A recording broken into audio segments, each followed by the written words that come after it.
sold out event. So we'll be sharing it with them. We'll be sharing the link with you to share with anybody you'd like to share it with. And we'll also be sharing on social media. So just keep that in mind. So I'm going to introduce myself now. My name is Reagan Faturos, and I'm a chartered professional accountant and the general manager of a local business here in Etobicoke in Toronto. I'm here today hosting along with two amazing women that I met on LinkedIn, Khadija Qureshi and Rashim Katyal. So this is super exciting. I'm going to give you a little background about how all of this has come to be, so you have some context before we jump into the meat of today's event. A little background, Khadija and I met on LinkedIn 2.5 years ago now, which I can't believe. It feels like, I would probably say a year. But this happened because we both saw information about LinkedIn local events being posted online, and we expressed an interest in hosting an event. So we were connected on LinkedIn because of that mutual interest. We met briefly in person, and I guess we thought we could work together because we went on to host our first LinkedIn local event in our local Etobicoke. And after that, we went on to host a number of events throughout 2018 with what I would say is great success, because we had a ton of fun and we built a great relationship between the two of us, a friendship now, and we met a ton of new people. So what could be better than that? So I talk about this because our relationship and our collaboration together is a great example of the power of connections made on LinkedIn and what can happen when you get your online connections offline. So during that time, we also conceptualized the idea of having LinkedIn local special editions for newcomers, which is what we're doing today. This is not the first one, and we hope it's not the last one. Some others actually also jumped on that bandwagon and hosted LinkedIn Local for newcomers as well, which we're thrilled to see, because we would love it if this concept could spread across Toronto, across Canada, and across the world, and have people hosting events like this for new people to the area whenever they can. So along our journey, we met our third host today, Rashim Katyal, and today she joins us for her second time hosting a LinkedIn Local for newcomers. So good work and welcome to the team. I also wanted to mention that we met Rashim by connecting and interacting on LinkedIn. So that is my theme today, that I am reinforcing that is how you build relationships. It's not about having a huge network of people on LinkedIn, but it's about actually interacting with people. So all three of us are here today because we share a common desire to help newcomers. And that is what this event is all about. So welcome, everybody. Just briefly to touch on, for those who may not even know what a LinkedIn local is, it's a very simple concept, and it's one that began in Australia in 2017 by a woman on LinkedIn who simply asked her network if anybody wanted to meet for a coffee. She decided to hashtag that post LinkedIn local, and the rest, as they say, is history. Because obviously that struck a chord with people, because not only did she have people show up for her event, but people across the world saw it and events started happening globally. Connections all over the world, literally all over the world, started meeting face to face. At the 1-year mark after her initial post, over 240 events in 34 countries across the world had been held, which is just mind-boggling. I'll say it again, 240 events across 34 countries after 1 year since her initial post. I have since lost count of the numbers. They are too big, but it just shows the power and the desire that people have to connect in person. So events are still happening, as we know, because we're all at one today, over 3 years later. I want to mention and emphasize this because we are a small group here today, and doing it virtually might be a little bit different, but we are truly part of a much larger global community of LinkedIn local people who share the same interest in getting together, sharing information, giving, learning, and being inspired. While COVID-19 has definitely changed our ability to connect face-to-face and get together in that way meaningfully, I am encouraged that we can adapt and continue to find ways to connect in a meaningful way with our online network. So that's what today is all about. I encourage all of you to consider yourself now part of the LinkedIn local community, and feel free to reach out to others in that LinkedIn local community online, as well as connecting with those who are in attendance today. So enough about the history of all of us as hosts and LinkedIn local. Let's talk about what we're going to do today. So today will consist of two parts. The first is a panel discussion. So we will be talking about commonly asked questions that newcomers have, as well as during that time taking your questions through the chat box. So please do submit them. We'll be watching for them. Then we're going to have a presentation by Khadija on how to use LinkedIn intentionally to exhibit expertise and grow your network in Canada. Again, that will be followed by a question period. So please submit your questions and comments through the chat box. We would like to make this interactive as much as we can, and we can't do that without your help. So that's it from me for now. I'm now going to pass it over to Rashim. Thank you, Reagan, for that wonderful introduction.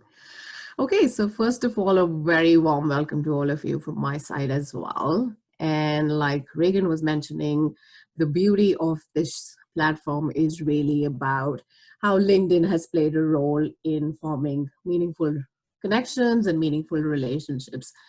Just to add to that, I'm also very happy to see some veterans and some really good supporters in the audience who were also part of our previous LinkedIn local event. So very quick hello and shout out to, I would say, 3 people that I see here, Giri, Neelam, and Trina. So thank you for joining us and supporting. And like I said, your support just really adds to the whole power of, what this platform is and what it means.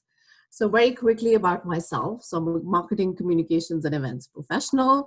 I am also a recent newcomer to Canada. Well, not that recent. I came 2 years ago. And, I had the fortune to connect with Khadija using LinkedIn. And, it's really been a relationship that has formed since then. So Khadija and I, we've been interacting online. We've actually met in person only once. But it's been a beautiful friendship. We constantly have each other's back and do things together. So we did the first LinkedIn local in August of last year, and then we want to take to the next level. And given the current scenario, we're very happy to have you here today with us. So the objective today is really to be able to give you some tips, I would say some insights in a way that would be helpful for you to be able to learn more, I would say, about the Canadian culture, the Canadian market, and basically find ways to, I would say, navigate your way through the job market. And like I said, being in the newcomer shoes myself, I know that this journey is not easy. We have a lot of questions, we have a lot of doubts, there could be a lot of misunderstandings, and a little nudge, a little helping hand, a little guidance goes a long way in, finding us the success that we need.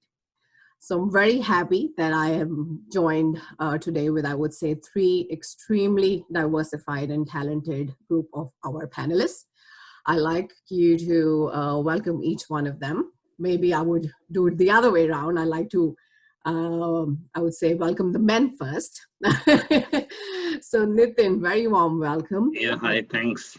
Quick introduction, and then I'll ask you to introduce yourself as well. So Nitin happens to be a coordinator for Ontario Employment Services, which is, I would say, a very renowned newcomer settlement agency.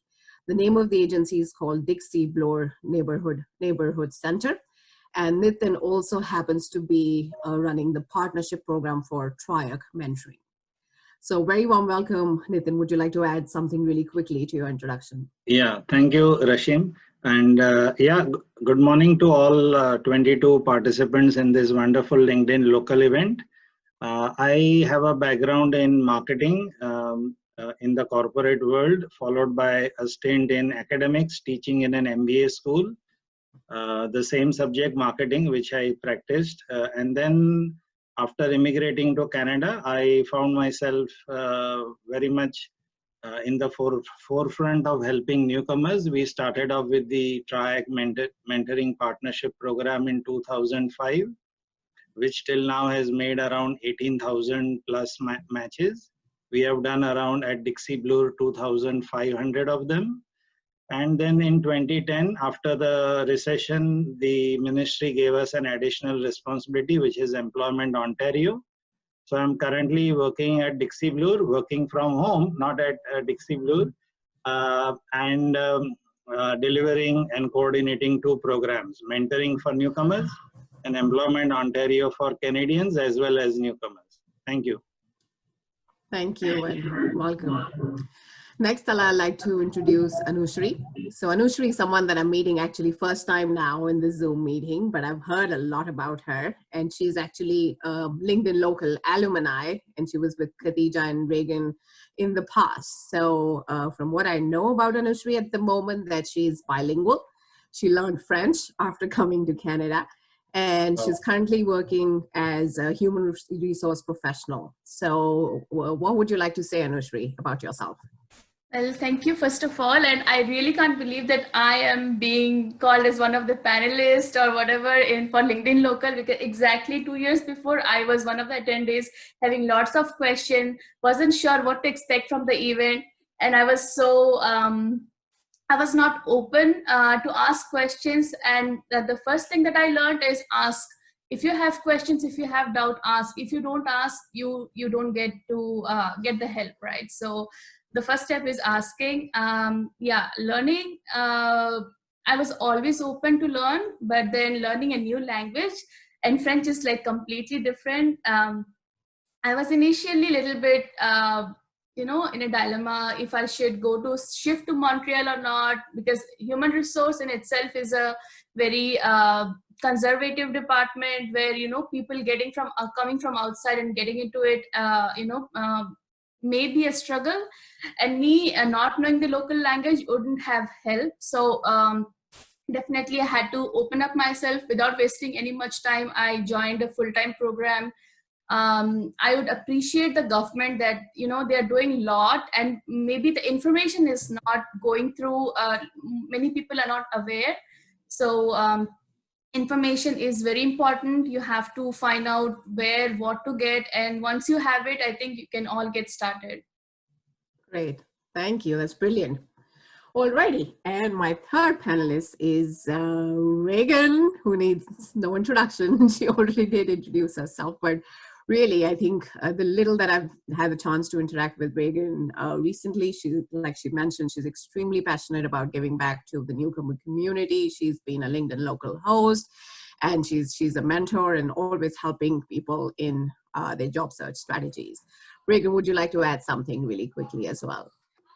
I think I've said enough about myself. I want to say I am literally sitting here tearing up to see all these faces on the screen at a time when we are all so isolated. The fact that we have a chance to do this today, I could not be happier. So thank you, everybody that's part of making this happen, including all the attendees who have shown up. That's it. That's all I'll say. Hopefully I don't cry. Yes, we'll give you plenty of reason to smile, so no tears. Great. So I think I want to spend the next maybe 20-25 minutes engaging all three of you in asking some questions. And these, I would say to my mind, are frequently asked questions that are, for every newcomer. And just a quick rule for everyone. So while I'm asking the questions, if there's something that you'd like to ask, please post your comments or your questions in the chat box, and we'll take them after the discussion. You will also get an opportunity to ask those questions, probably 3 live questions once we conclude the discussion. Great, so let's get started. While I still have you, Reagan, I think the first question that comes to my mind, and probably this is something that newcomers hear a lot, that probably, let's say when they start applying for jobs and they hear rejection with, I would say, two pieces, saying that one, you don't have a Canadian experience, and the other probably that you're too overqualified. So what would be your advice on how is it that newcomers can address this piece? Sure. So as a local employer, some of my comments might be general for anybody. And then some, of course, will address those 2 points for newcomers. But I want to preface them by saying that it is not easy to look for a job. Sometimes I've heard from newcomers that I'm not sure they're fully prepared for what it's going to be like when they arrive here. And then it can be really, really, really, really, really difficult. So if that's the experience that you're having, you're not the only one. It is not easy. I have posted for jobs in the business that I'm in now, and in past roles I've posted for jobs and gotten hundreds of applicants. So you have to, first of all, understand that that is what the hiring managers are dealing with. And when you're getting frustrated that you're not getting a response, just understand first and foremost that they may be dealing with hundreds and hundreds of applicants and obviously can't reach out to everybody. So you're not being ignored in the sense that they really need to just go through that volume quickly and get down to the few that they will actually reach out to. So try not to take it personally. For newcomers specifically, I have hired for roles like, an accounting assistant or, an administrative assistant, a secretary role, which are pretty entry level. And I have gotten resumes from people who were, general managers or directors in companies in the countries that they came from. And I will say, when I see that, I'm not going to call that person. Much as I know they would be able to do the job most likely, when I see that resume, I do make the assumption that they're not going to be happy doing that job. That's not the job that they really want. They might do it as a stepping stone, but I know that they likely wouldn't stay, which is something that we would be looking for, realistically speaking, somebody that would stay for at least a couple years. I think to get my attention, you would have to make sure that your resume has been, I'll say, Canadianized. So if I see resumes with somebody's photo on it, or their marital status, or their date of birth, then I know that they must be very new to Canada, and it shows a lack of understanding. So those are simple things that I think people can update.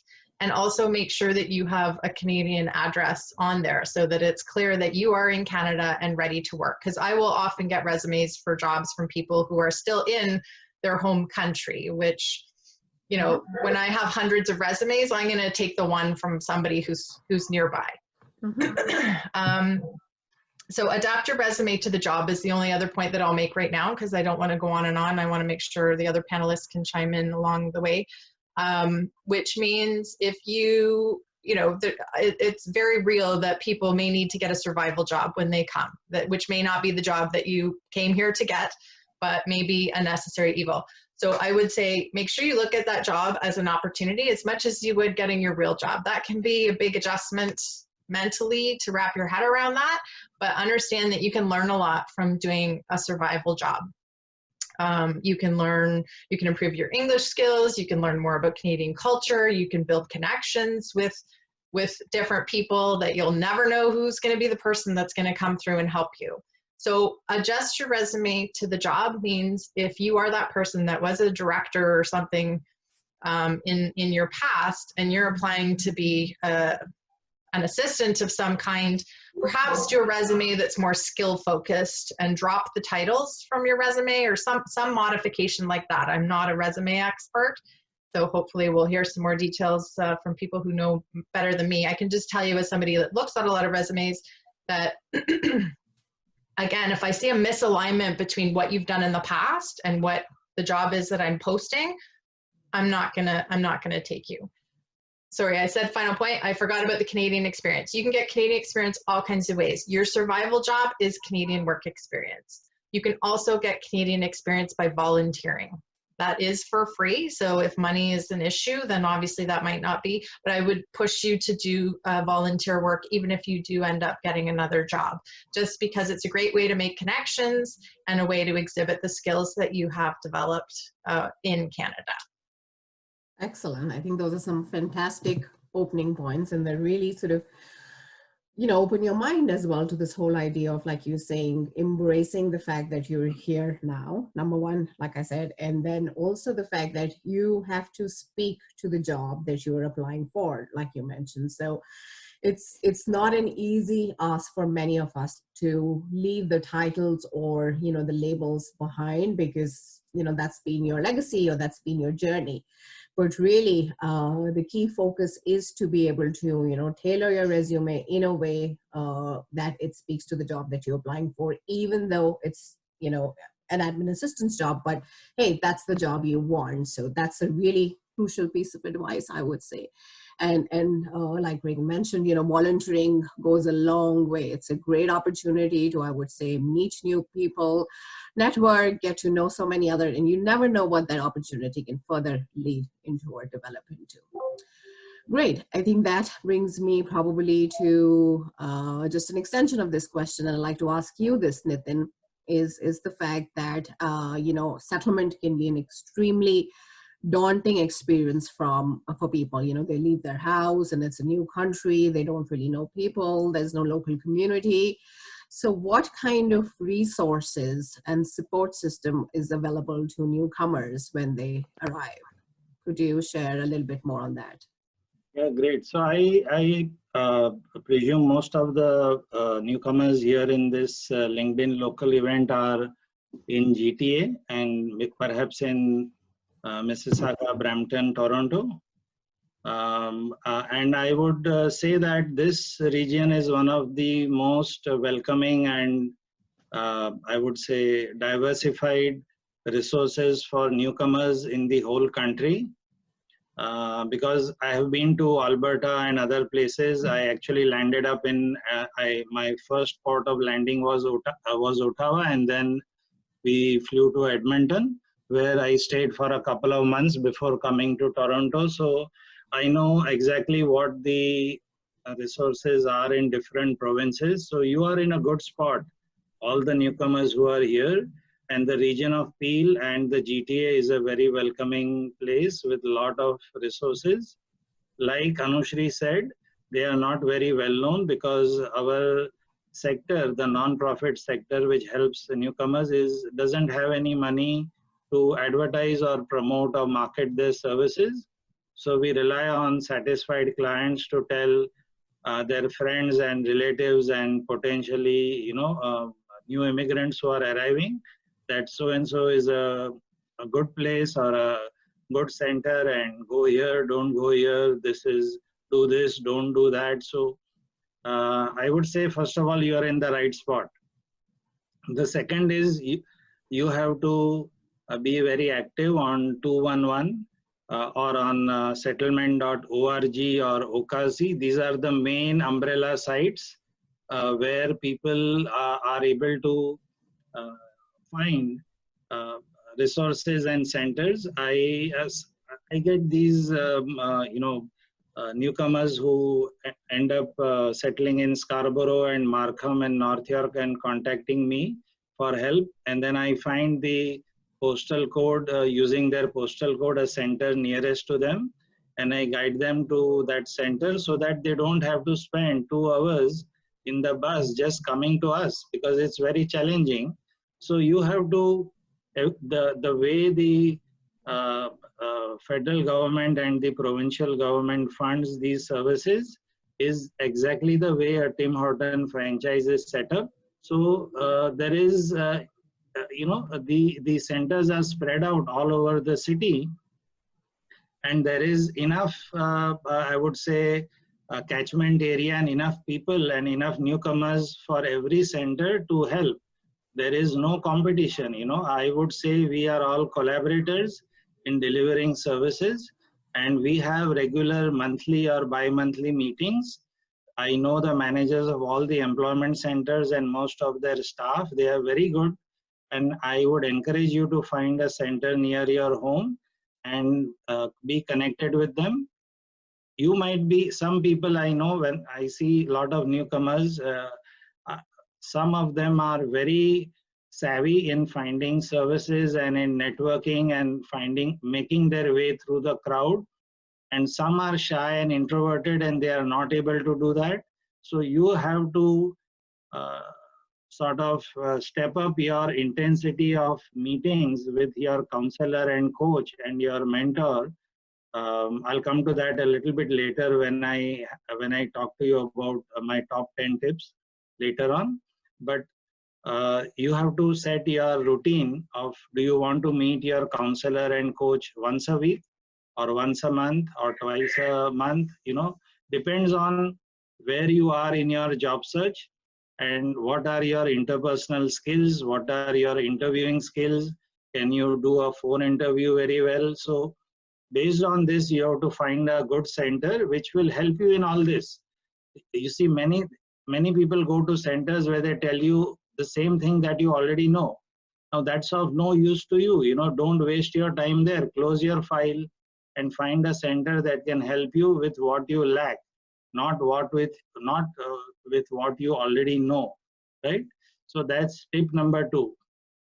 The third and last thing I would like to say is, you have burned your bridges, you have left your comfort zone, you have left your own house, your dream job in your home country, and you have boarded the plane and landed in the unknown.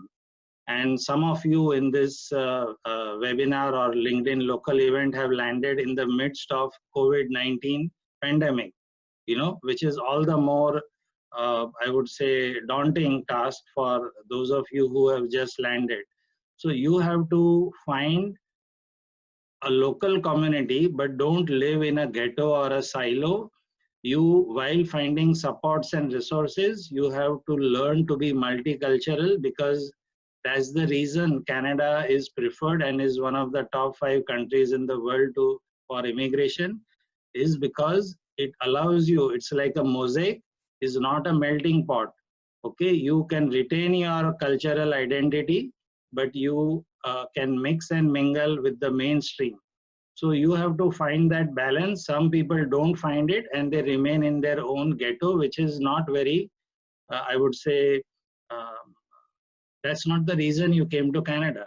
So you have to mix and mingle, make friends with the mainstream community, with your own community, but don't get into a silo, and find ways of by which you can connect and expand your social circle. So when I landed, I'll give you my own example. The first 7, I'm like 16 years in Canada now. The first 6, 7, 8 years, I would say half, let's go by 2004 to 2011, 12, I was totally immersed in this job of helping newcomers and job seekers. I was working, even though our week was 35 or 40 hours, I was working 60, 70 hours and getting, people. It was new for me. I was a newcomer. I got this job within 6 or 8 months of landing, and I was a newcomer trying to help newcomers. So you can imagine how staggering that task was for me. But I adapted to it. I made a lot of friends and networks. And the first 7, 8 years, I was busy with that and with getting my kids through university and, settling down and finding my feet. I could only make limited friends. I made a lot of professional connections, but I made very limited friends. After my daughter got married and my son went to Waterloo for his engineering, I had a lot of time on my hands suddenly, So what I did was I created a music club, and it's called the Toronto Talent Club. And you will not believe, I've made more than, I would say, 2,000 friends, and out of that 600-700 know me so well. Like I never dreamt, I would know so many people who even like I'm, I'm 65. Last year I had a heart surgery. these friends of mine, these new friends, they phone me and ask me, can I get you some grocery? Can I get you some milk? These are people I never knew before, So that is how I did it. I would recommend you find some hobby that you have, or if you're good at public speaking, join the Toastmasters club. As and when the pandemic opens, go to find, if you like painting or golfing or something, find a hobby and then work on that, because you will make really great friends through that hobby. So you have a professional circle and then you have a social circle, and you will be really, I'm telling you, very busy. I'm like double booked or triple booked every weekend. When like before the pandemic, I cannot manage. I'm Sure. that's things have reached that sort of peak. So I would just say, don't remain in a silo. I In the first 6-7 years, I bought an apartment in Mississauga in a multicultural sort of building. I tried my best, I am a very outgoing person. I tried my best to make social friends in that building, but they only meet you in the elevator, say hi, hello, the weather is good, the weather is bad, the swimming pool is good, the gymnasium is closed, and that's it. But the moment I moved to Brampton and I started this music club, it just opened a lot of community and social support and connections for me.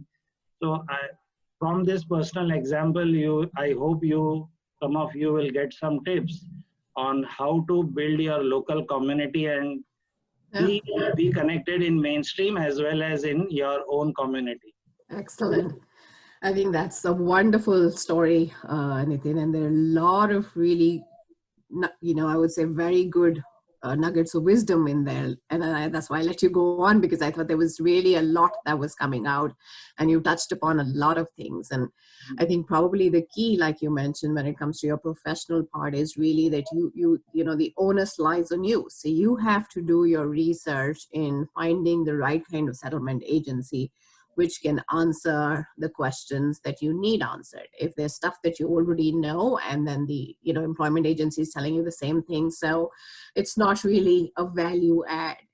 And like Nitin said, that there is so much word of mouth about these agencies, so you also want to talk to people and learn from their experiences, that which is the one that they would recommend and would make sense to you.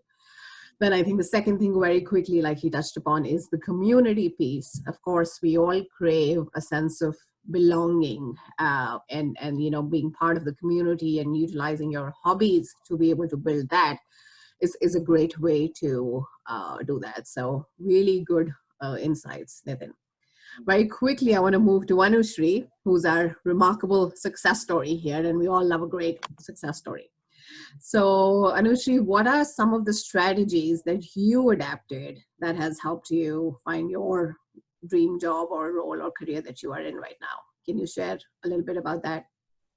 Yeah, so I'll go back to 2 years back, how I started and then what I did. So a brief is, when we landed, I think we didn't do a good research about the job. I mean, we knew that the job market is there, but we did not know how it works here. So what we did is, 2 years back when we landed, we used to apply online like we did in our home country, and it wasn't working. So, and it will not work if any of you are trying, because people here, it's a very trust-based community. They want to go by, if it is recommended or something like that, you increase a lot of chance of getting hired. So we used to go to this the region of Peel. Somehow a friend met, and then we knew about the workshop, the resume making workshop. We attended that. We found that, okay, oh my God, exactly what Regan mentioned. It shouldn't be there. It was all there in the resume, and no wonder why it didn't work out that time. So after attending the resume making workshop, we found out that, okay, there is an event, this LinkedIn local, and then you have to go, you meet and you network with people. And we went there, had no clue what it is about, what to expect, as I mentioned before. But it was a very open, I wouldn't say it was a formal, but yes, professionally, but casual discussion, making everybody very, comfortable. Regan and Khadija were very kind, and I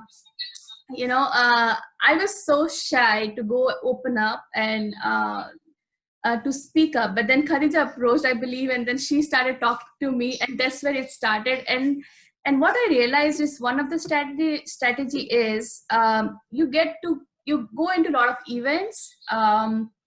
But how do you remain remarkable, right? Like you meet hundreds of people every day, but you cannot remember everybody. So the thing is, once we attend an event, you forget with the person you met. So it will be of no use. So the first thing is, I and Khadija, we used to be in constant touch, and I think I really used to message Khadija every now and then. And if Khadija used to see any of the job openings related to HR, she used to tag me, and that's how I landed up with my first job. I broke that having no Canadian experience to yes, I do have a Canadian experience. So I got a job with Brinks, and I worked that, although it was not the job, of what I expected, because I had 9 years of experience, but it was, but I grabbed it. I was happy that, okay, I had to start, it was a basic job in human resources, and I was happy about it. So, I took it, and they were very happy. They were ready. The employers were ready to give a recommendation letter and everything. So after that, when I moved out of Toronto, coming to Montreal, that was the challenge to learn French, because it's a very French. French is the first language here. So I understood very quickly that I have to up the game here. I cannot just sit knowing only one language will not help, and being in human resources, I think that wouldn't help if you don't know the local language, right? So I without wasting any much time, I started, like, I understood from my past experience what I did. Okay, there are community centers. I knew that in Toronto. I knew when I was in Brampton. So I found out what are the community centers here, what are the government aided centers, like Nitin mentioned, what is the closest I found out. And then I realized, okay, there is something called a full-time French program given by the government. So that's how I started, and I got into job. So the strategy, what I at the very last level, when we were doing our French course, the strategy that I applied was applying religiously taking time every day to apply, find out the job that interests me. And in a day, I used to make folders for each application.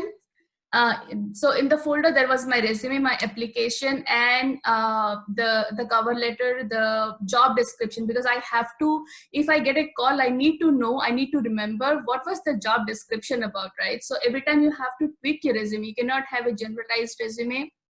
So tweaking your resume is very important. Ensure to use the keywords right, and try to reach out to the person. If there is a person who has posted the job on LinkedIn, try to reach out to them, make a connection. If there is a recruiter, then I used to reach out to them, message them over LinkedIn. Hey, I have seen, yeah, we have posted this job, I'm interested. Most of the times, I think they used to respond back yes or no. And that's what you want, right? So clarity, if it is going forward or not. And once you apply, you have to follow up. Not very quickly, but then following up is also very important.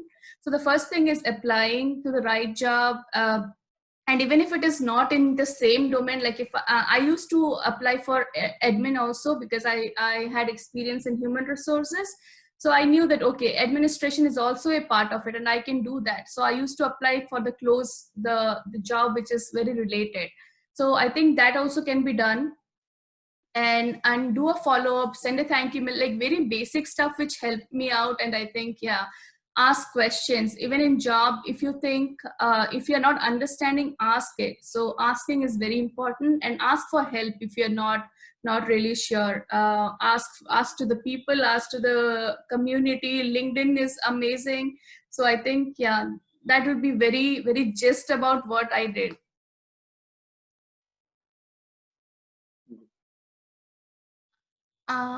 I think you're in mute. Sorry, I muted myself and I kept talking. I was just curious. My question was, so how fluently can you speak French now? Well, to be honest, like we did 4 levels, so I can speak French. Training was in French. My job is in French, so it's a beautiful environment. But here in Montreal, it's all in French. My team member, they gave me training in French. I had to attend my interview in French. So yeah, that's all I would say. Excellent. No, that's fascinating. And, you know, I would say some really good input as well about the little things that you mentioned. And actually, it's these little things which go a long way.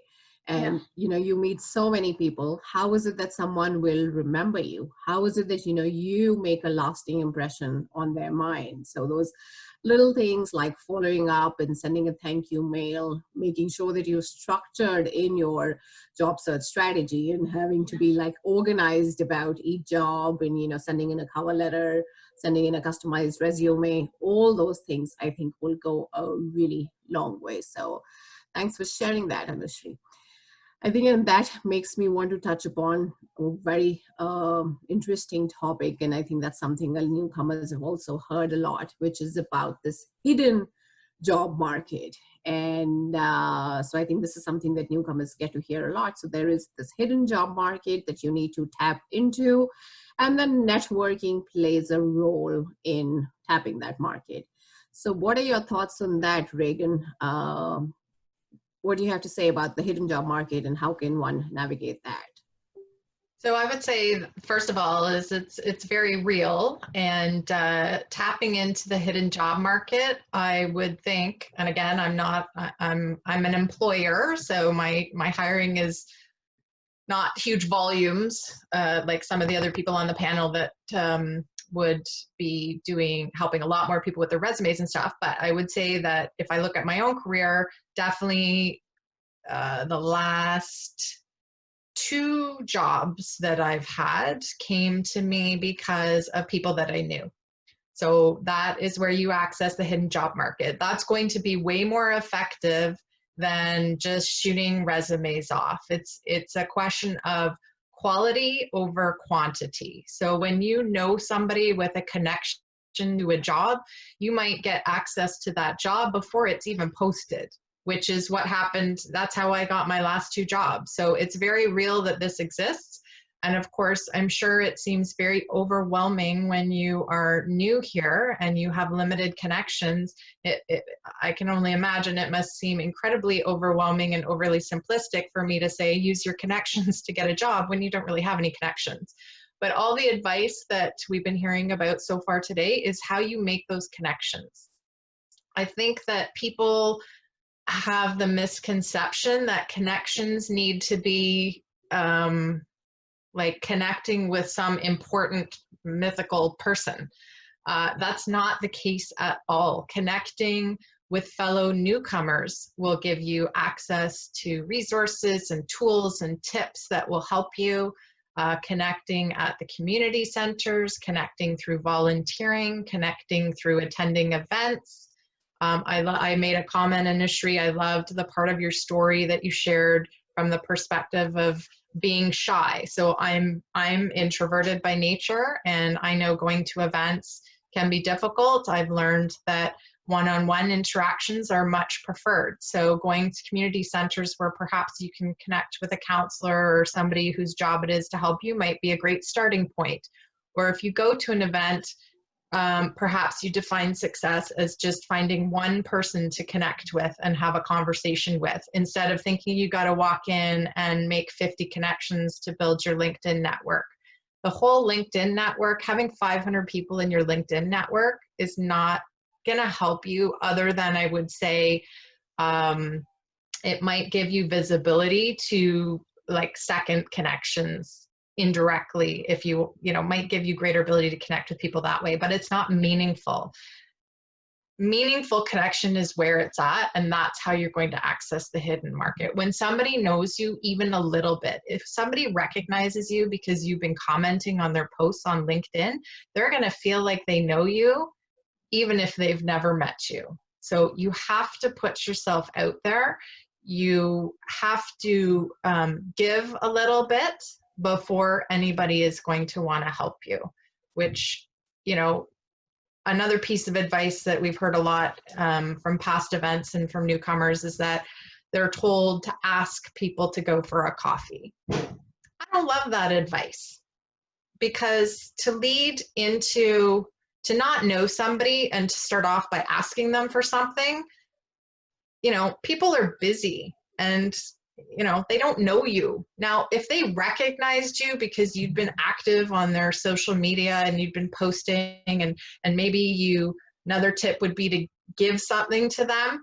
If you had, you know, sent them, tagged them in something, or sent them a direct message with an article that you, or a post that you thought that they would like, that's a give. Give a little bit like that. Somebody at past events talked about, I don't know, sending a gift or something, you know, like not everybody can send a gift, but there's ways to give that doesn't cost anything. And it's really just about sharing. So share your experience, share your expertise, let them see you a little bit before you go with the ask. And, you know, maybe you'll see that they post about a job, and because they've seen your face on LinkedIn posting on their stuff, if they have any, then they'll recognize you, and they do feel like that they know you a little bit. So basically you kind of have to get out there and don't fall in the trap of just asking and then wondering why nobody is answering your call.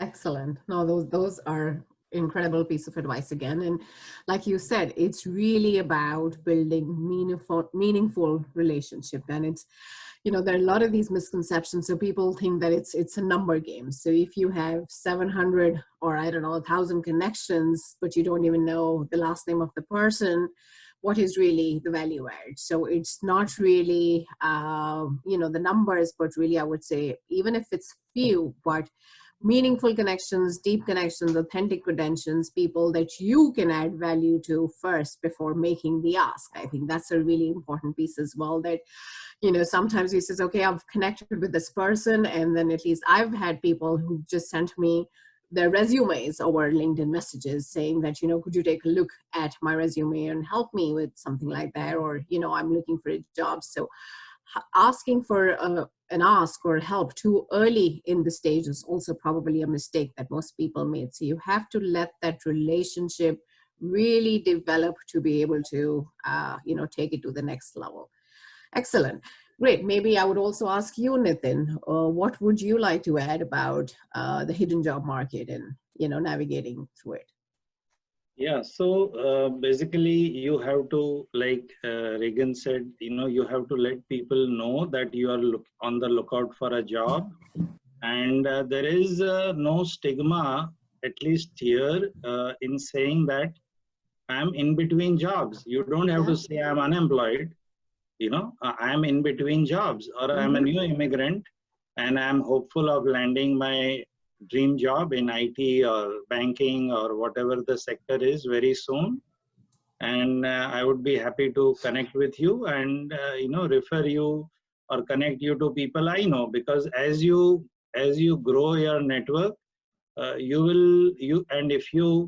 if you have developed your own like sort of brand recall, so when people see you or they get a message from you or they you know, connect you, like or comment on their post on LinkedIn, so you develop a sort of brand equity and you build on that, you know, and you be well prepared, you ask relevant questions and you make good use of their time.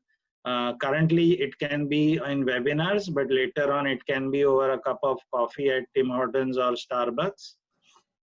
So that is what makes people or employers or your mentor to think that, to have confidence in you, to recommend you to a job that they know. That's how you access the hidden market, is you have to inspire confidence in people who you have connected with, and who will connect you if they are confident enough about you, right? So that's building that trust and making it go forward with a recommendation is very, very important. You know, that's when you know, you get shortlisted for an interview.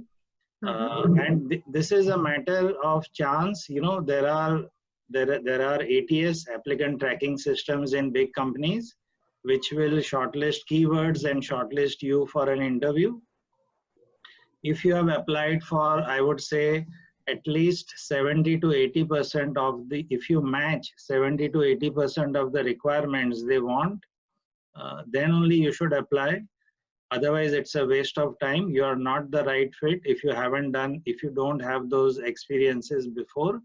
And there is nothing wrong in saying, I have global experience and I have transferable skills, which I can apply to this job because I have done these 7, 8 things that you're looking for in the roles and responsibilities of data analyst or QA, QC manager or whatever job you're applying for. You can say that with confidence and you can carry a career portfolio with you to the interview to show proof that with customer satisfaction letters or things that you have accumulated over your career. And I would request Rashim and Khatija, if I can quickly show in 5 minutes a few slides that I have prepared. Can I share the screen and show the PowerPoint? I'll finish in about 5 minutes.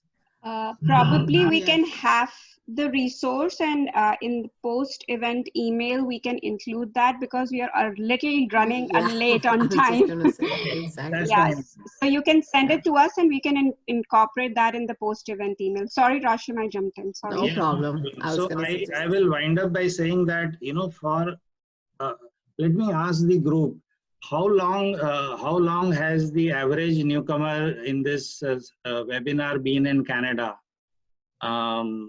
3 months, 6 months, 1 year or more? I would say it's a mixed bag, really. So you'll have people ranging from 3 to all the way. What if we have people raise their hands and we say like 3 months? Yeah. Okay, 6 months. A year. Okay. Okay. You want to carry that on, Nitin? So how long do you think it takes for a newcomer at a center like ours to find a job? How many weeks or months does it take? I just need 1 or 2 people to guess. So I see people commenting in the comments. Do you want to let us know, Khatija, what they're saying about that? They are mentioning about some people have been here 2.5 years and still looking for a job. So yes, let me ask Giri, what do you think is the average time a newcomer would take to find a job in their own field?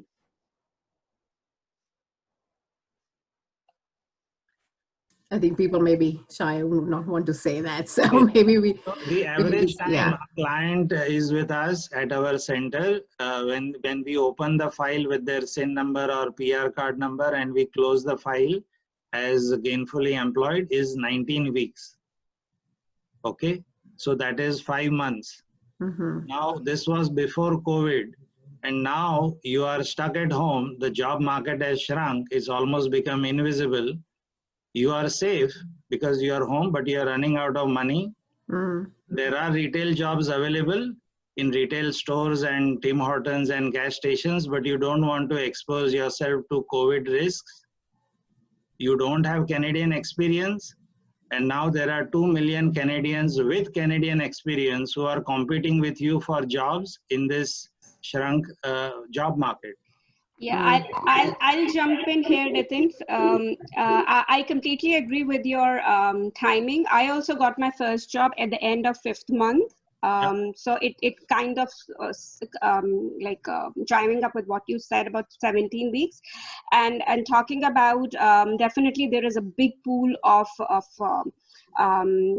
people out there looking for jobs and with limited jobs there.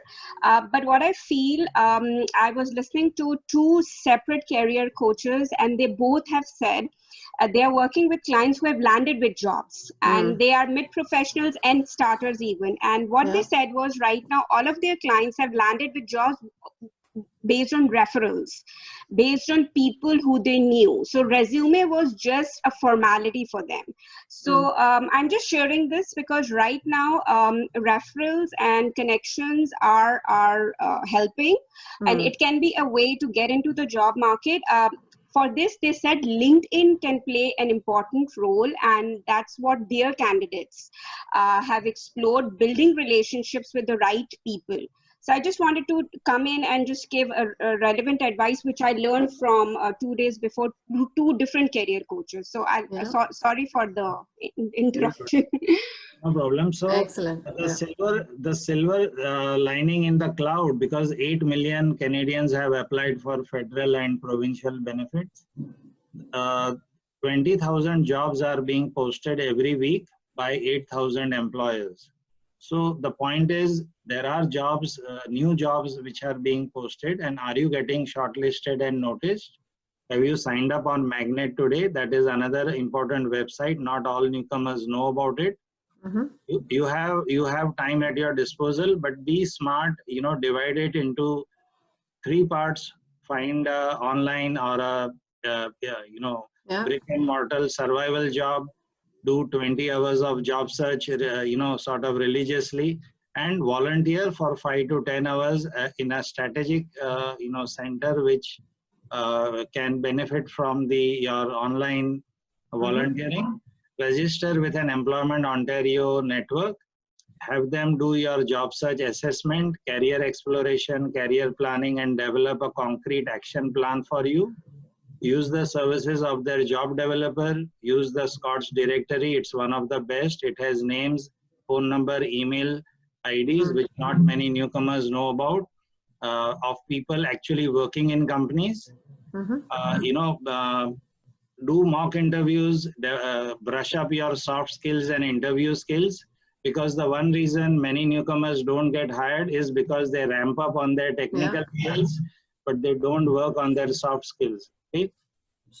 Sure. And you can join the TRIAC Professional Immigrant Networks. It's called PIN, and they have 30 different networks of HR, engineering, IT, business, banking. So when you meet people online currently in those networks, you will develop connections and then join. There are 15 centers all across GTA, which is the doorway to the TRIAC mentoring partnership program. So Dixie Blue is one of them.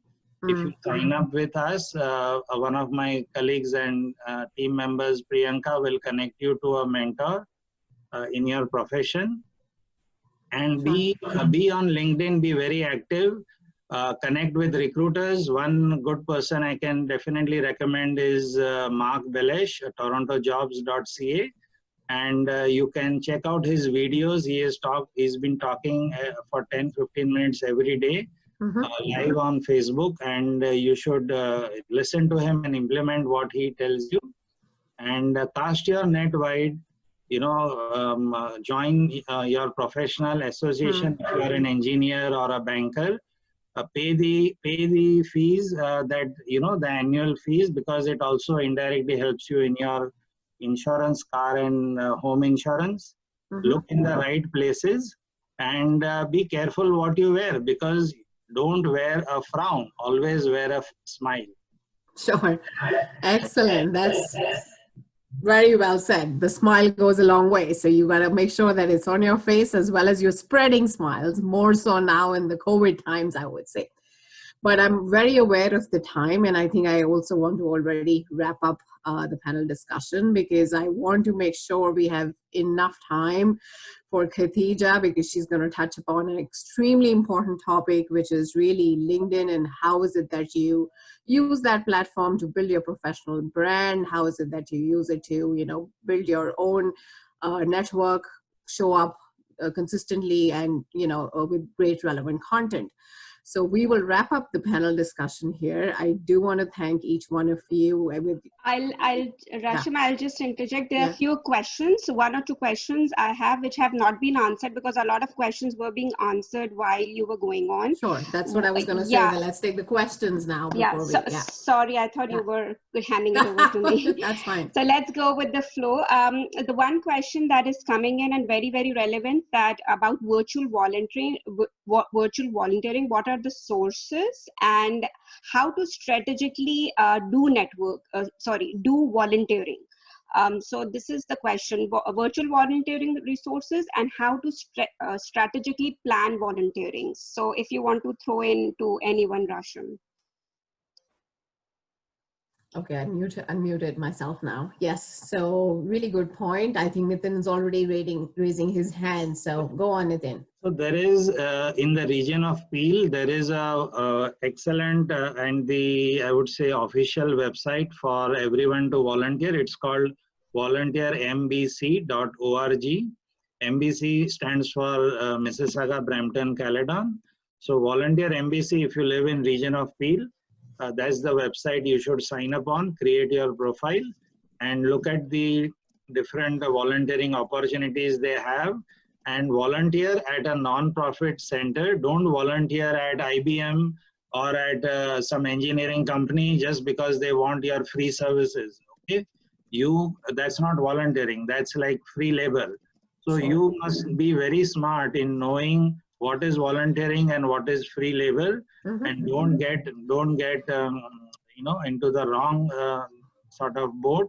Volunteer, and why? Because you don't have Canadian experience, but when you volunteer, the person who is managing you, the volunteer coordinator, can be a reference. Point. And when you have an interview, they can say that so and so was a good volunteer and helped us with this and that.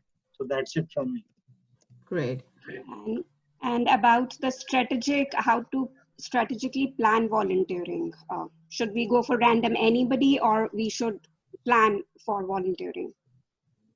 I think he already said that you have to choose the, don't provide free service or do a free job, but be strategic in either finding a volunteer work which is in your field or your area of interest. I think that's the key piece, really. Yeah. Great. Okay. Another question. Probably. Yes. Prateek did a question from Reagan. People who want to pivot to a new field, how should they position themselves? I asked since Reagan has mentioned that if there is a misalignment between past experience and the posted job doesn't go well. So how should people pivot if they are choosing a new field in Canada? So I think of two things when you ask that question. The first would be, I guess the first thing is to emphasize skills. So, you may have education in a particular field that's not the field that you want to work in, but you most likely have skills that you've learned along the way that would be transferable. And there's different formats of resumes. So you could just change the format of your resume instead of emphasizing the jobs that you've held, but to instead emphasize the skills that you have. I do think that if you want to go into a new field, depending on what that field is, you most likely need to supplement that with some type of training, which could even be like an online course or something like that. So I hired somebody, for example, who had been in more of a secretary role, and she wanted to get into accounting. So she did a payroll course and she did a bookkeeping course. And I could see through her resume that she'd done these courses and had an interest in that. So Nitin raised a point earlier about, don't overdo it on the technical, because that's not the only thing that's going to get you a job. It's part of it, but also focus on the skills that you have that are transferable and your soft skills. Great, thank you, Reagan. Again, there is a question by Shweta, and partly I think so Reagan answered it. How do mentoring programs such, okay, so this is for Nitin. I think so he's not in the room. I'll pass on to Sangeeta's question. I was self-employed back home and have worked with clients from many industries. Presently, I'm finding it difficult to get the interview because employers feel that I do not have in-depth knowledge or experience in that sector. So are there any suggestions for her? Reagan, do you want to take that? So she Well, was, Nitin's back. He might not have heard the question, but he might be better suited. okay. So Nitin, the question is for you because you deal with newcomers and the job market as well. So the question from Sangeeta is, I was self-employed back home and have worked with clients from many industries. Presently, I'm finding it difficult to get interview from employers because they feel that I do not have in-depth knowledge or experience in that one sector. So are there any suggestions for her? Yeah, I have helped over the years a lot of people who were self-employed, and then, for some reason or the other, personal or business, they move to finding a job. Okay, so it's what you have to do in that situation is shortlist your key transferable skills and then find a job that needs those skills. So let's say you were an entrepreneur or you were self-employed in in, let's say, the restaurant industry. Okay, and now you're looking for a job. So you had your own restaurant or bakery or whatever it is, and now you're looking for a job. So what are your key skills?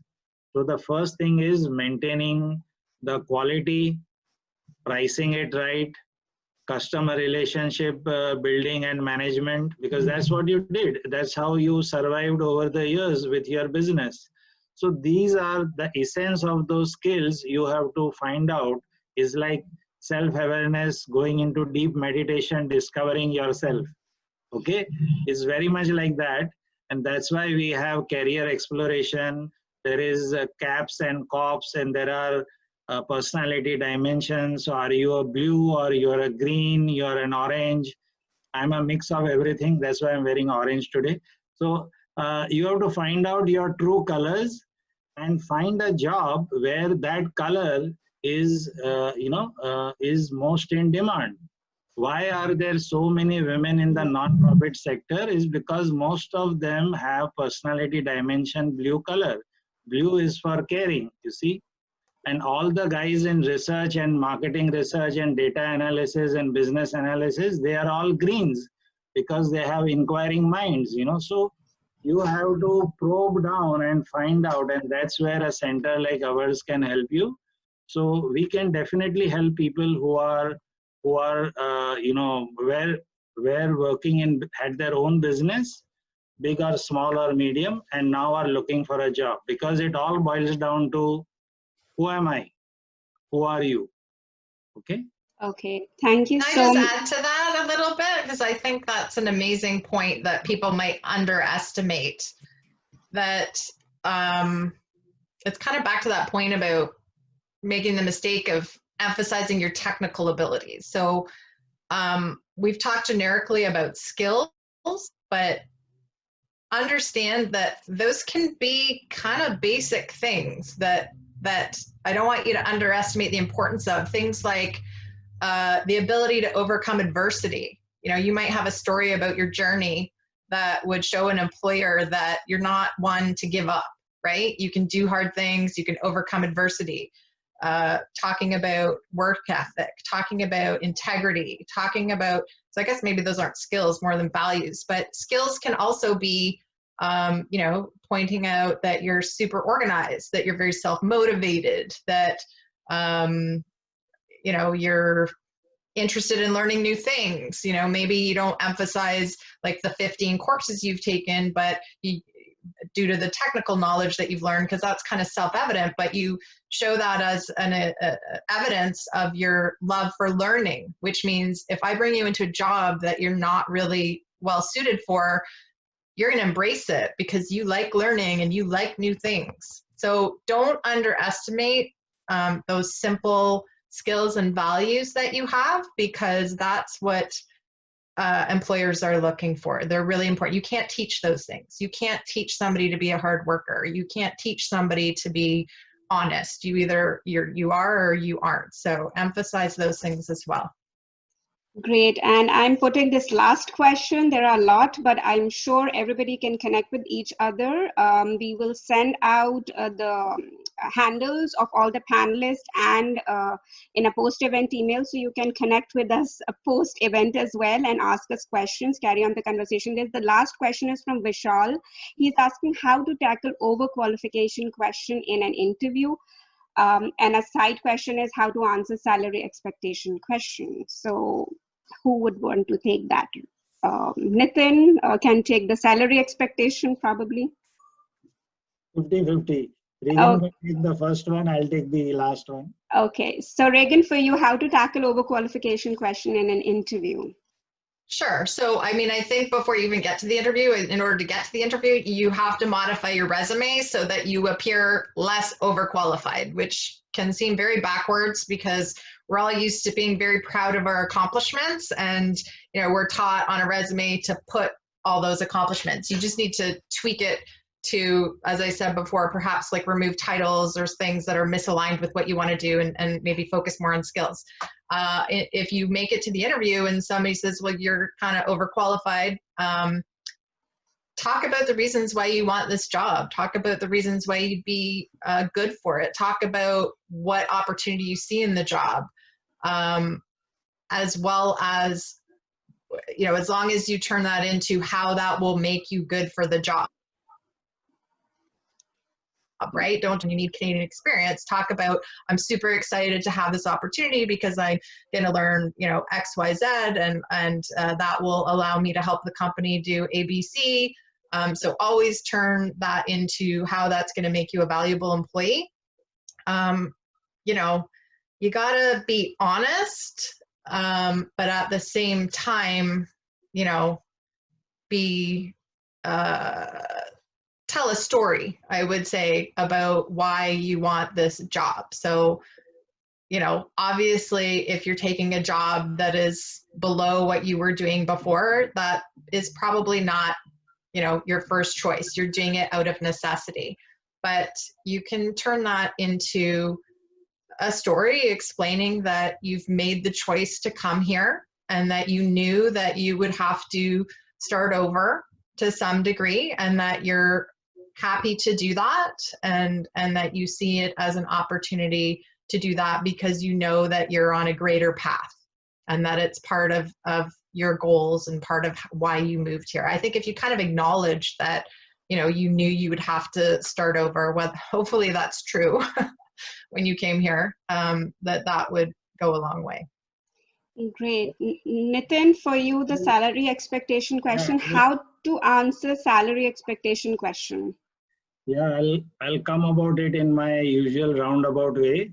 So if you look at the career trajectory, your own career trajectory, if you have a graph of your rise, you know, from a management trainee or an entry level, whatever you did, and you put it on a time like a chart, when you immigrate, you're going up in your career, as everyone does, because it's growing economy. And then when you immigrate, the trajectory goes down because you can't find an equivalent job. But then you find something and you network and you build your local certification and networks, and then you get back. So normally I've seen it used to take 5 to 7 years for a newcomer to get back to that same angle on the graph which you have in your career. You don't know about it, but it's in your mind, and your mother-in-law always reminds you about it. Okay, so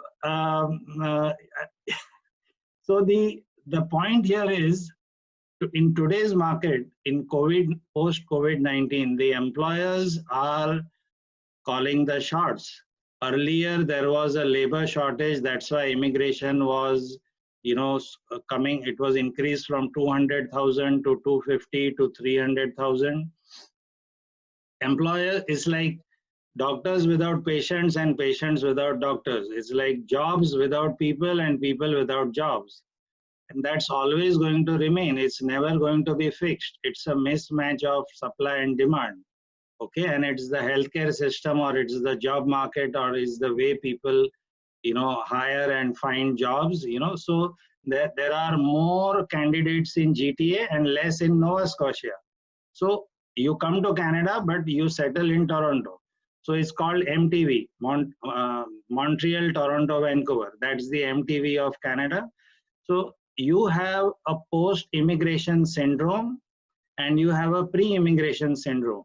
So before you left your home country, you thought Canada is the dream world, and you had rosy and flowery pictures about your earning $100,000 salary year and buying that brand new Mercedes or BMW and that house and going out for walks with your dog and all that. When you land here and you see the situation, why did I immigrate? Am I a fool? Why did I come here? Because you are stuck here without a job in a basement or sharing one bedroom somewhere downtown Toronto, and you don't like the situation you have suddenly put yourself in, and you start blaming yourself. What I'm telling you is, demand the salary that you deserve.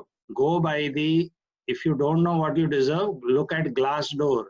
Okay, I'm sure all of you know what Glassdoor is. So look at the salaries, ask for informational interviews. If you are a data analyst, ask a data analyst. I have been interviewed for this job and they have shortlisted me for a second interview. What salary range do you think I should negotiate in? Right? And remember that if you apply for the right job for which you are a right fit, you are never overqualified.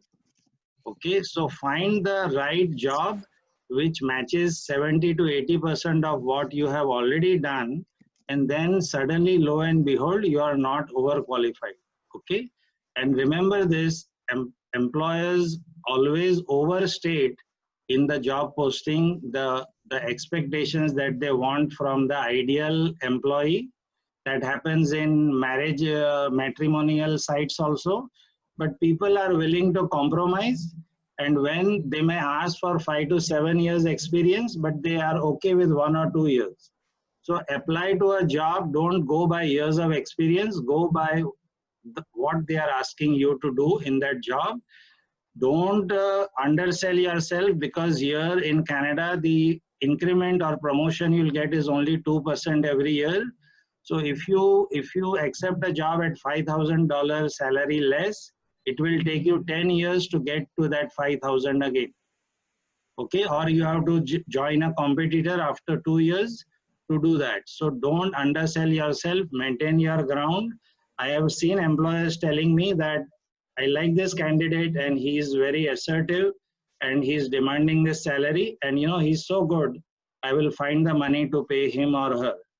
So interview well, know your job well, work, make sure that you are asking for the right salary, not for more, and not asking for, not asking in the interview for. I have seen people, I have employers telling me, your candidate asked for vacation pay and perquisites and bonus and this and that. We've not even hired him. So why is he asking for that? So don't be overeager, but demand what is your rightful due. Okay, because that's the market. Don't spoil the market, because you are spoiling it for everyone. Thank you, Nitin. I'll hand it over to Rashim to just quickly conclude and go to the LinkedIn section, as we are running a bit on time. We are a little bit behind schedule. Yeah. Yes, I do want to quickly thank all three of you, the lovely panelists, for the amazing insights. And even though we went a little overboard, I think it was totally worth it, because I think the wisdom that comes out of it is priceless. So I thank you both for your time and sharing those valuable pieces of advice with us. Next, I want to touch upon really now is, we've just discovered in the conversation that there is really this whole holistic approach that we need to take, which is, your resume, your cover letter, how you present yourself, your job search strategy, your research, all of those things play a huge role. But one element I think which plays an extremely important role now, so even more during the COVID times, is really LinkedIn. And Khadija will now quickly walk us through, I would say, some really good insights, some tips and tricks, some advanced features, and how is it that you can build your professional brand on LinkedIn? How is it that you can present yourself to potential employers? And why Khadija? Let me tell you why Khadija, because Khadija is a social media strategist. She is an award winner for using LinkedIn for a social good. Clearly, she's been leading these workshops. She's an online trainer for LinkedIn, and I would also recommend that you sign up for one of her workshops and learn more in detail about what she tells you. So over to you, Khadija. And panelists, stay tuned. Maybe there's also something for you to learn as well. So, yeah. Oh, you're muted. Khadija, you're muted. Thank you so much, Rashim, for introducing. I'll quickly dive in what I have to share without any time. So let me share a presentation. Can you all see the screen? Hopefully you should be. I can see it, but it's black. Oh, there it is. Now it's come up. Okay. So, so basically what I have done is one thing that I've felt since I have mentored and guided newcomers since 2018, one thing that I felt that LinkedIn is not used in its full potential, and newcomers are not clear about the steps that they need to take. So they kind of have either too much of expectations at the same time, and which discourages them and overwhelms them, and they say that it's not working for me. So what I've done is that I've carved out steps and probable time it would take. So the first thing, I'll take an example of a girl named Neerus. She has just landed in Canada. She's landed with her husband as a highly qualified professional, and she is now looking full force into the job. She's settled well.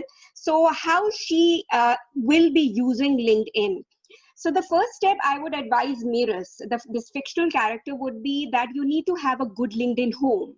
And what is a good LinkedIn home is your personal profile. So it is a personal profile. Like, for example, if you come on my home, it is by name of Khatija Qureshi. So it's a personal profile. So you need, just like any home, you have to paint it up. You need to make sure that the decoration is nice before you start inviting in people. So make sure that you have a highly optimized LinkedIn home, which is your LinkedIn profile. It has all the paintings and all the decorations to impress the people you want to impress. So first of all, please work on your profiles. I am not going too much into a profile because it's a whole debate on itself, but there are a lot of resources, and if you follow me on LinkedIn, I do share a lot of tips and tricks around it. So most important within LinkedIn profile is that once the guest enters the home, he sees the entrance area, and that makes an impression. So what is the entrance area of your LinkedIn profile? It's the above the scroll. What is above the scroll? It's your headshot, it's your background image, it's your headline, and it's your about us summary. So that is the section that a visitor would see first, and that creates an impression of you as a professional before he scrolls down. If that impresses the visitor, then he would scroll down to experience, testimonials, skill section. So have a good LinkedIn home.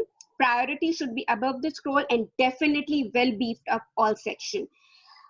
Having a good LinkedIn home, it's not a one-day job. You need to do a lot of research around what are the keywords that you want to be known for. It's like if you want to be known as an XYZ, you should know what do you want to be known for. So you need to research for the title that you are idealing for, that you want to work for. And remember, back in our countries, we were jacks of all trade. So if I'm a marketing coordinator, I'm taking care of email marketing, I'm taking care of marketing execution, I'm taking care of the video production. But here in Canada, there are specialized titles for email marketing, for outreach coordinator. So do a bit of research into what specific title that you want to work around based on your key skills that you have. So have a good optimized, good LinkedIn profile, well beefed up with keywords. Most importantly, it needs to be conversational. It needs to reflect a little bit of you. It should not be your resume. You need to talk about a little bit of your passion and weave that in beautifully with which supports your professional goals. So definitely, I'm not talking about that you should talk about every of your personal story. Some of your professional passions that weaves in with your professional goal that you want to land up or work in the space.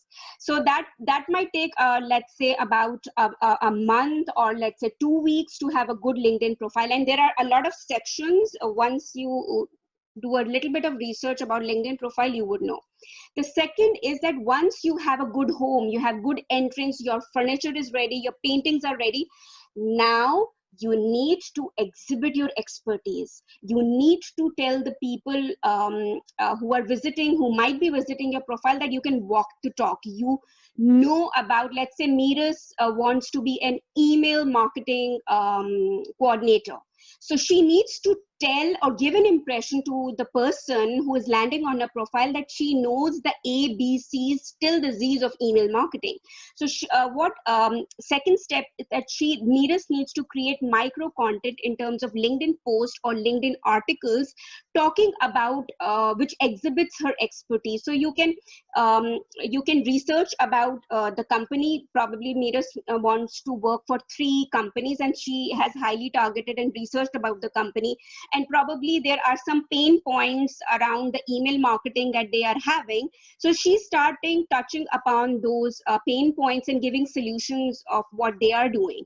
And probably they can even tag the company if they want to. So what she will be doing through her content creation, she is exhibiting her expertise.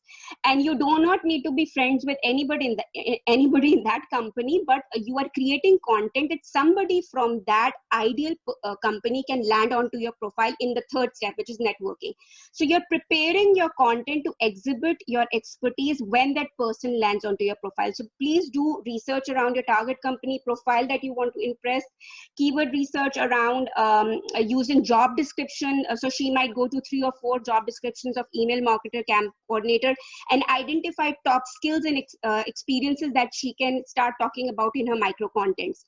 Identify the hard and the soft skills, and probably she can start talking about communication, because that is one of the top skills she identified while going through the job descriptions, and weaving in her international experience aha moments without any geographics. So all of that she does that in that 1 month. So she has a good LinkedIn profile, she has created content. Now she's ready to host the party. Now she can party. So now she is ready to impress people. Now she can go and invite people because she's ready. She is all confident that whoever lands on her profile, they will know that she can walk the talk. So she's already creating an impression even before applying a job, probably, or even before a job came up. So she's already reaching out to the right people, creating an impression, and doing that all on LinkedIn. So the third step is now start reaching out to people for opportunities, for start networking with intentional targeted profiles. So within this month, Meeras has identified that these are the 3 big companies I want to interact with. Based on LinkedIn search feature, she identifies 5 people that she wants to connect with. Probably once she identifies one recruiter in those big companies, she identifies a similar title colleague that she might be working with, or probable hiring manager that she might be working with any of these 3 company. So highly targeted 5 people, she goes full bang in. I have to impress these 5 people in next another 1 month. So what she does is that she follows them, So she has a networking goal now. She identifies the profiles, highly targeted profiles. She researches about them and how you can do that. LinkedIn is such a beautiful platform. You don't need to be friends to anybody, with anyone to track their activities. Simply go on any profile. You just go and click onto their activities and voila, you have it.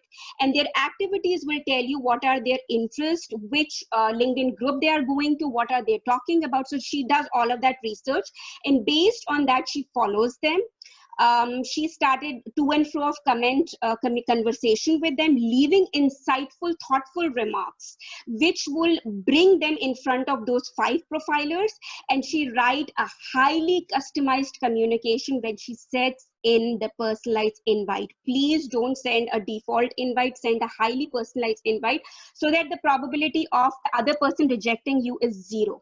And that all comes with knowing what the other person interest is all about.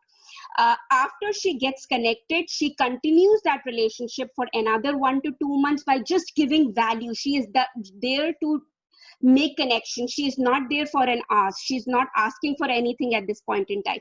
That to and fro of communication happens on their content, on their comments that they are content that they are putting up, and they will remember Miras because they will value her. She's coming and putting in her time to comment on her post. Probably she's sending 1 or 2 emails regarding some great article she read around the interest set of that profiler. So the other person would feel, oh my God, she knows me. So they will relate with you. And believe you me, on LinkedIn, people, once they know you, they will like and trust you. And once that trust relationship is there, people go out of the way to help you. So this is a little bit of how the steps of how you can take, and little bit of timing that you can apply. Again, more time you have, you can do this, all these probable times in probably weeks time, but all these are realistically how you can follow without overwhelming yourself. So that is it from my side in how you can rock on LinkedIn, specifically during current COVID-19 times. You can use this time so strategically to network with the right people. So I'll leave with that. I'll leave with one last thing, that you are here. LinkedIn is all about building repo. By repo, I mean that go into LinkedIn with the mindset of that you are here to build relationships, you are here to connect with community, you are here to exhibit your expertise in an intentional way. So if when you go with the value mindset, with a connecting mindset, and not with a ask mindset, oh my God, he is not reviewing my resume, oh my God, he is not giving me a job, oh my God, he is not answering. So when you leave that all, you don't overwhelm yourself. Set your expectations right and go full bank in. And believe you me, this is a tried and tested formula by so many of LinkedIn experts I have come across with. Even my own, I learned from LinkedIn experts and other career coaches and recruiters throughout my span of LinkedIn in past 3 years. This is what they say. Probably they have a different formula. These are my steps. I'll leave with that. That's it. Thank you so much. Excellent. Thank you. That was fabulous, Khadija. I was just monitoring the chat, and I don't think there are any questions at this point because you covered it all practically, I would say. So that's really wonderful. A lot of people are thanking, the experts in the chat. I think they really enjoyed what they've gained. I think one thing we do want to mention once again, that the session is recorded. It will be visible and it will be made available. So will be your slides, and we will also add the slides from Nitin. So yes, instant resources coming everyone's way already. And I also want people have left, but I do want to also mention some of our supporters who were there monitoring the chat and answering questions. So Giri and Finad and Neelam have been continuously engaging with people, answering questions. So do take the time to connect with everyone that you're meeting today in this chat, as well as later on via LinkedIn. Are we moving to the next exciting thing, which is a group photo? Khadija. Oh, wow. Group photo. I was just going to say, so we can start with the group photo, and then I'm going to talk a little bit about the prize that we're offering, Oh, yes. a chance to win, and then we'll wrap up. So we're almost done, guys. Just give us a few more minutes. We can start with the group photo. So always a bit of pain, whether it's a in-person event, actually a little bit harder to gather all these people together in a room, but we always try to take a photo. We often use them in the future and look forward to reminiscing about all the people that we met. So Khadijah's going to grab a screenshot of everybody. So we'll just, on the count of 3, if everybody can give us your best smile for those who are on video, we will take the photo. So here we go. Oh, look, somebody new joined too. Perfect. Okay, 1. Switch on your cameras, please. If Yes, switch on your I'm cameras and assuming the turn to people the who are gallery not on view. camera don't want to be, but if you want a moment to join the camera, oh, I see that you've joined. Perfect. Oh, look, we have all these people joining with faces. That's very cool. Oh, hello. That's great. Yeah, I think we Okay, still well, have a hopefully we few. have everybody that wants their face seen. Hello, Sweeta. Okay. We'll Another go quick one. tip for everyone is that you can change your view on the top right so that you can see all the faces. So if you're only seeing your face, then you know what's happening. So you want to go to the top right and click on the speaker view. we have Javier, Akshay, Neda, and DN if they want to switch on. Otherwise, I think we have quite a good, we have a quorum for a group photo. Yeah. Oh, hi. Okay, that's awesome. Yeah, great. So I will count to 3 now. Everybody's got your hair fixed and okay. 1, 2, 3.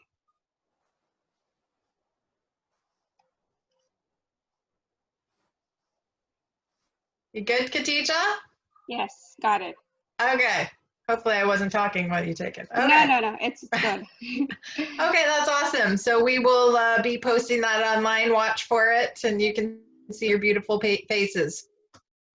So as I said, one other point we want to make, we always like to have a prize for attendees at these events, and that will be awarded after the event to the person with the most engaging post on LinkedIn about this event. So we want you to put some of these newfound skills to work by making a post on LinkedIn about the event. You can include some key learnings. You can just say that you were here. You can tag, people that you might know, whatever you think might work to win you this prize by making it an engaging post.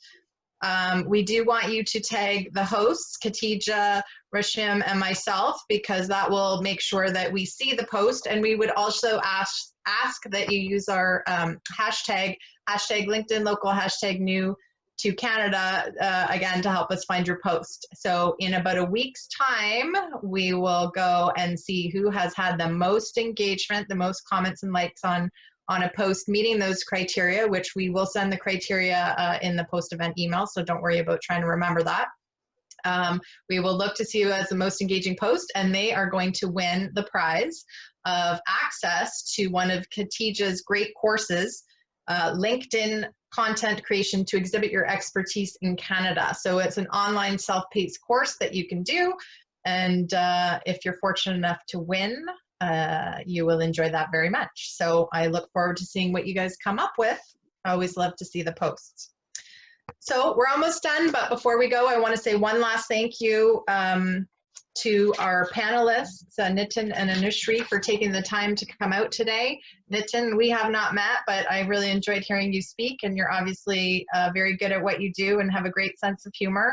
Anushri had to sign off, but her story of being an early attendee at one of Khadijah's and I's LinkedIn local events, and then how she connected with Khadijah and built their relationship moving forward, and the journey that she's been on is truly inspiring, and I hope shows the power of connecting in a meaningful way instead of just amassing connections online. Biggest thanks of all, though, goes to all of you attendees who decided to sign up today and who made the decision to show up. We do this because we want to help, and I truly hope we met our goal today and that you walk away feeling a warm welcome and more knowledgeable about how to make your mark and make connections and reach your goals in Canada. So that's it. That's all for today. Thank you everybody again for joining. And until next time, goodbye and good luck. So now if you can at the bottom,